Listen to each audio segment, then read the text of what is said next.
ओम नमः शिवाय। मैं हूं एस्ट्रोलॉजर के एम सिन्हा और मैं अपने यूट्यूब चैनल पर आप सभी का हार्दिक स्वागत करता हूं। देखिए, कल से पितृपक्ष प्रारंभ हो रहा है और पितृपक्ष में बहुत सारे रुके हुए कार्यों को आप पूर्ण कर सकते हैं। पितृपक्ष प्रत्येक वर्ष जो होता है भाद्रपद पूर्णिमा के दिन से प्रारंभ होकर अश्विन कृष्ण पक्ष अमावस्या तक चलता है और ये जो पूरा 16 दिन का जो प्रक्रिया है, जिसको श्राद्ध की प्रक्रिया भी कहते हैं, इस पूरे 16 दिन तक क्या करना चाहिए क्या नहीं करना चाहिए, आपके प्रश्नों का मैं डायरेक्ट यहाँ पर उत्तर दे रहा हूँ। देखिए, प्रश्न जो पूछा गया है वो मैंने एक कागज पर लिखा हुआ है और जो भी प्रश्न आपने पूछे हैं उसकी पॉइंट टू पॉइंट मैं ये बताना चाहता हूँ। सबसे पहला चीज़ यहाँ पर याद रखिएगा कि श्राद्ध जो होता है हमारे पूर्वजों को प्रसन्न करने के लिए होता है। जिनके भी पूर्वज इस समय दुनिया में नहीं है उनके लिए एक दिन निर्धारित है। आप इनका वर्णन जो है गरुड़ पुराण में पढ़िएगा। इनका जो वर्णन है वैदिक पुराणों में आपको देखने को मिलेगा कि 16 दिन की जो ये तिथि होती है, ये तिथि श्राद्ध के लिए रखी जाती है। इसमें जैसे कई बार क्या होता है, कई बार आपके घर में लगातार किसी की विवाह नहीं होते हैं। जैसे मान लीजिए आपके यहाँ 3 संतान है, पहले का भी विवाह नहीं हुआ, दूसरे का भी विवाह नहीं हुआ, तीसरे का भी विवाह नहीं हुआ। हो सकता है विवाह हो जाए लेकिन संतान प्रयत्न कर रहे हैं लेकिन संतान उत्पत्ति नहीं हो रही है। तो ये एक प्रकार से कहा जाए तो एक प्रकार का दोष होता है और इस दोष को जो है हम लोग इस पितृ पक्ष में ज़रूर इस दोष का निवारण कराते हैं। तो सबसे पहले हम बात करेंगे आपकी कुंडली में अगर पितृ दोष है तो उसको कैसे हम समाप्त करेंगे और पितरों का जब आप सम्मान करते हैं उस समय किन किन चीज़ों का ध्यान रखना चाहिए। हालांकि देखिए, ये 16 दिन बहुत ईश्वरीय कृपा वाले दिन होते हैं। इन 16 दिनों में सात्विक भोजन ही करना चाहिए। जो घर के बड़े हैं, जो कि तर्पण देते हैं, उनको विशेष रूप से यहाँ पर ध्यान देना चाहिए। जो तर्पण का समय होता है वो मध्याह्न के जस्ट बाद का ही समय होता है। बहुत सुबह और बहुत शाम का जो टाइम होता है वो देवताओं के लिए फिक्स्ड है। पितरों का जो टाइम होता है वो मध्याह्न का होता है। तो मध्याह्न में जब सूर्य अपने परम उच्च में रहते हैं, आकाश में कहा जाए 50% आकाश वाले पोजीशन पे जब रहते हैं, मध्याह्न या अपराह्न जिसको कहते हैं, वहाँ पर उसके बाद का जो समय रहता है वो तर्पण देने के लिए अच्छा होता है। और उसी समय प्रत्येक तिथियों में, अलग अलग तिथियों में, जैसे माता का जो श्राद्ध की तिथि अलग है, पिता के लिए श्राद्ध की तिथि अलग है, या आपके पूर्वजों का जिस तिथि में निधन हुआ था उस तिथि के अनुसार ही श्राद्ध किया जाता है। और अगर कुछ नहीं पता हो, तिथि भी नहीं पता हो, तो उस कंडीशन में जो अमावस्या की तिथि होती है उस दिन श्राद्ध किया जाता है। श्राद्ध करते समय आप लोगों को बेहद ध्यान देना चाहिए कि पितर लोग यानी आपके जो पूर्वज लोग हैं आपके घर में ही निवास करते हैं। अब देखिए, साइंटिफिकली इसको प्रूफ नहीं किया गया है, साइंटिफिकली हम बात भी नहीं करेंगे। ये हमारे धर्म और आस्था का विषय है। साइंटिस्ट इसे प्रूफ करते हैं नहीं प्रूफ करते हैं वो अलग चीज़ है, लेकिन जो हमारे गरुड़ पुराण में लिखा है, जो हमारे वैदिक पुराणों में उल्लेख किया गया है, उसका हम सभी को पालन करना चाहिए। सात्विक जीवन को 16 दिनों तक निश्चित रूप से जीना चाहिए। किसी प्रकार के तामसिक भोजनों का सेवन, मांस, मदिरा या मसूर की दाल हो गई, लहसुन प्याज हो गया, इन सब का पूर्ण रूप से वर्जित आपको इन 16 दिनों में ध्यान रखना चाहिए।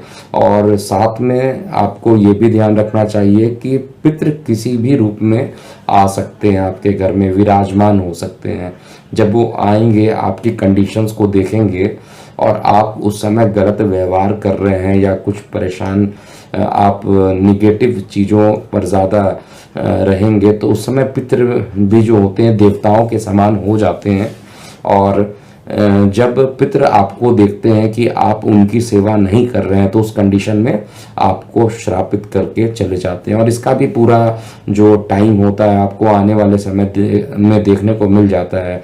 ये वही स्थिति बन जाती है जब परिवार में वंश वृद्धि रुक जाती है, चाहे घर में शादी नहीं तय हो या संतान की संतान ना हो, तो यहाँ पर एक प्रकार से कहा जाए तो पितृदोष लग जाता है। और पितरों को कभी भी नाराज नहीं करना चाहिए। मैं तो ये मानता हूँ ये 16 दिन क्या, हमें पूरे टाइम जब वो जिंदा भी रहते हैं तब भी हमें उनकी सेवा करनी चाहिए।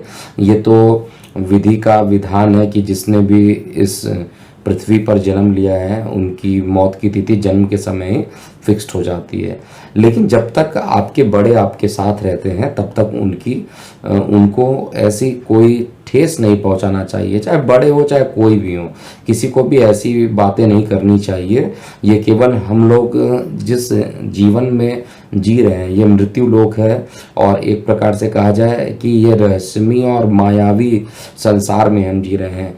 1 रुपए लेकर तो ऊपर कोई आदमी जा नहीं सकता है और यहाँ का पैसा यहीं पे रह जाएगा, लेकिन पूरा समय हम पैसे को कमाने के लिए व्यतीत कर देते हैं।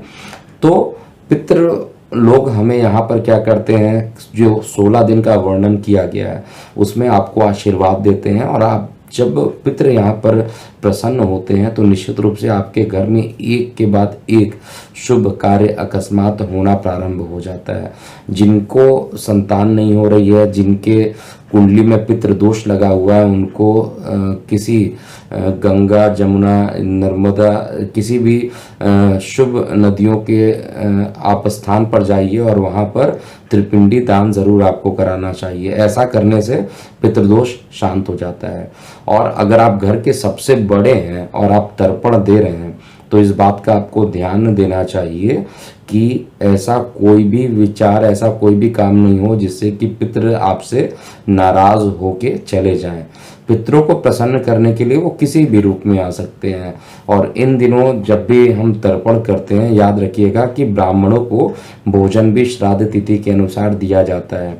कई लोग तो पूरे 16 दिन दान करते हैं, वो भी श्रेष्ठ रहता है, लेकिन आप अपने पितरों के तिथि के अनुसार अगर आप दान करते हैं तो उस समय जो रिजल्ट आपके पास मिलता है वो काफ़ी अच्छे रिजल्ट मिलते हैं। सबके लिए तिथियां अलग अलग निर्धारित है, लेकिन यहाँ पर मैं यही कहना चाहता हूँ इन तिथियों में जैसे ब्राह्मणों को जब आप भोजन कराते हैं तो भोजन कराते समय इस चीज़ का ध्यान दीजिए, ऐसी कोई भी वस्तुओं का सेवन ना आप कराइए जो कि रूट फ्रूट होते हैं या रूट वेजिटेबल्स होते हैं जो जड़ से निकलते हैं, जैसे आलू हो गया, इसके अलावा अदरक हो गया या आपका मूली हो गया। इन चीज़ों का जो सेवन है इन दिनों वर्जित माना जाता है। रूट फ्रूट जो होते हैं या वेजिटेबल होते हैं ब्राह्मणों को कभी नहीं दिया जाता है।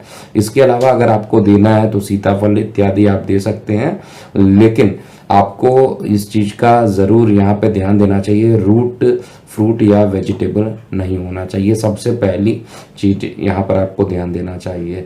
दूसरा, तर्पण का समय जो होना चाहिए मध्याह्न में करें तो सर्वाधिक अच्छा है। जैसे ही सूर्य अपने उच्चस्थ राशि से निकलकर उच्च राशि नहीं कहूँगा, जो दिन का जो अपराह्न होता है, जो मध्याह्न होता है, वहाँ पर सूर्य अपने पीक टाइम पे रहता है। वहाँ से जैसे जैसे इसकी परछाई पश्चिम की तरफ जाती है, लेकिन संध्या काल से पहले पहले तक का जो समय रहेगा वहाँ पर अगर आप तर्पण देते हैं तो वहाँ पर साक्षात पितृ जो होते हैं वो ब्राह्मणों के साथ ही वायु रूप में उपस्थित रहते हैं, जैसा कि वर्णन किया गया है गरुड़ पुराण में और भी पुराणों में। पितृ पक्ष या श्राद्ध को लेकर उनके सेवन करने से पितरों को सीधा भोजन मिल जाता है। और इस समय कुत्तों का, इसके अलावा चींटियों का, गौ माता का, सभी का बेहद ध्यान देना चाहिए।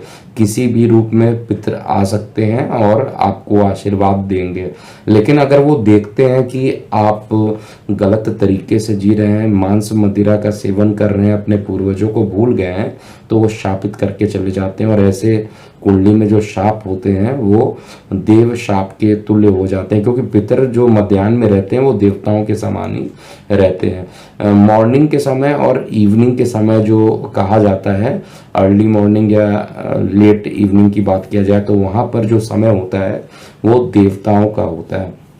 पितरों का समय मध्याह्न के आसपास ही निर्धारित किया गया है। और तर्पण जब भी दीजिए तो उसमें बर्तन जो आप यूज़ करेंगे वो कांसे का हो, पीतल का हो, ये सब चलेगा, तांबे का हो ये भी चलेगा। लेकिन आपको जो बाकी वर्जित जो चीज़ें मैंने बताई हैं उन सब चीज़ों का विशेष ध्यान देना चाहिए। अगर आप दान पुण्य इत्यादि श्राद्ध तिथि पर कर सकते हैं तो वो भी आपके लिए काफ़ी अच्छा रहेगा। इसके अलावा चने का जो सत्तू बनाया जाता है इसका भी सेवन नहीं करना चाहिए, मसूर की दाल का सेवन नहीं करना चाहिए, आलू का कोई भी सामान बनाकर ब्राह्मणों को नहीं दान करना चाहिए। इसके अलावा आप जो भी बाकी जो चीज़ें बचती हैं उसको अगर आप करते हैं तो आपके लिए श्रेष्ठ रहेगा।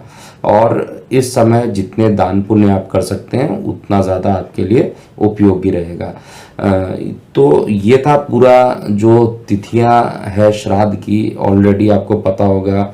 ये 10 तारीख से लेकर पूरा 10 तारीख को पूर्णिमा रहेगा और 11 से अश्विन कृष्ण पक्ष शुरू हो जाएगा, तो उसकी जो अमावस्या तिथि तक है यहाँ पर ये श्राद्ध चलते रहेंगे।